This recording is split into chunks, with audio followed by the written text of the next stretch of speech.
ఒక పాట ఎలా పాడాలి అంటే చెప్తాను. ఇప్పుడు సినిమాలలో నటన అనేది వాళ్ళు ఎట్లా చేస్తారంటే జీవించరు. సినిమాలో జీవించరు. ఎక్కడ రియల్‌గా జీవించరు.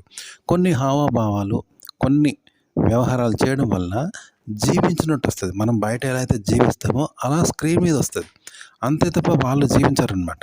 చూసారా? కొన్ని ఎక్సర్‌సైజ్ లాంటివి చేస్తారనమాట. వాటికి తగ్గట్టు వ్యవహరిస్తే వాళ్ళు నిజ జీవితంలో ఎలా అయితే జీవిస్తారో అనుకున్న విధంగా వస్తది. కోపము, ఆవేశం, ఏడుపు, నవ్వని. కాబట్టి నిజంగా నవ్వరు. కొన్ని ఎక్సర్‌సైజ్‌లు చేయడం వల్ల నవ్వినట్టు ఆడొస్తారంట స్క్రీన్ మీద. అదొక భాష. కొన్ని ఎక్సర్‌సైజ్‌లు చేస్తా ఉంటే పరిగెత్తినట్టు వస్తది. నిజంగా పరిగెత్తరు. ఇట్లా. కొన్ని ఎక్సర్‌సైజ్‌లు చేస్తూ ఉంటే కోపం వచ్చినట్టు వస్తది. కానీ నిజంగా కోపం రాదు. ఇవన్నీ అవి నిజంగా చేయరు. అలా వచ్చేయడానికి కొన్ని విధానాలుంటాయి.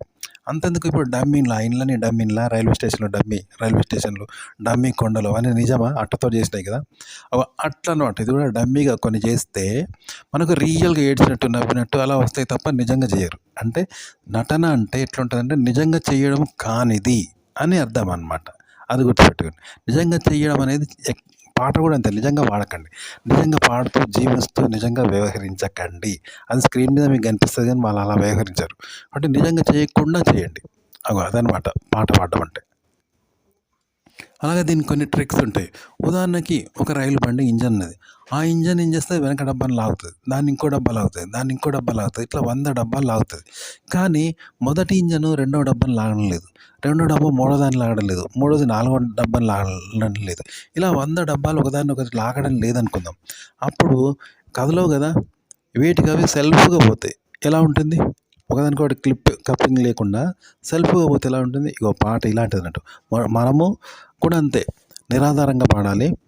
మనకు నిరాధారంగా రెండో చరణానికి పాట, మూడో చరణం, నాలుగో చరణం ఇట్లా దేనికది ఆధారపడొద్దు. ఒకదానికొకటి లాగొద్దు. ఒకదానికొకటి సపోర్ట్ ఇయ్యొద్దు. ఆధారం కావద్దు. అలా పాడాలన్నమాట. ఇప్పుడు భూమి మీద ఆధారపడే మనిషి నిలబడతాడు. ఆ మనిషి మీద ఆధారపడి ఇంకో వస్తువు నిలబడుతుంది. దాని మీద ఆధారపడి ఇంకోటి నిలబడుతుంది. కానీ భూమి మీద మనిషి నిరాధారంగా నిలబడాలి. ఆ మనిషి మీద నిరాధారంగా ఇంకోటి, ఆ మనిషి మీద నిరాధారంగా ఇంకోటి. ఇలా ఉండాలన్నమాట. కానీ ఇది అసాధ్యం. కానీ సాధ్యమైతే ఎలా ఉంటుంది? ఇంకో పాట ఇలా పాడతారు. గుర్తుపెట్టుకోండి. చాలామంది పాటలో జీవిస్తూ ఉంటారు. జీవిస్తూ పాడతారు. జీవిస్తూ పాడకండి. జీవిస్తూ పాడడం అనేది జీవించడం అంతే తప్ప నటన కాదు. అభినయం కాదు. ఇప్పుడు సినిమాల్లో కూడా నటిస్తారు కదా!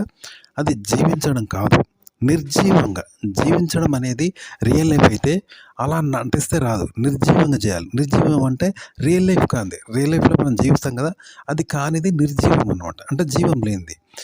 అలా చేస్తే జీవంగా స్క్రీన్ మీద కనిపిస్తారు.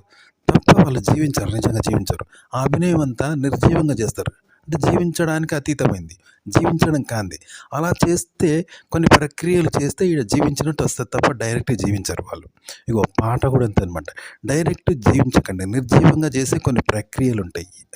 ఆ ప్రక్రియలు చేస్తే పాట జీవించినట్టు వస్తది. అంటే మనం జీవిస్తూ పాడితే ఎలా వస్తదో అలా వస్తది.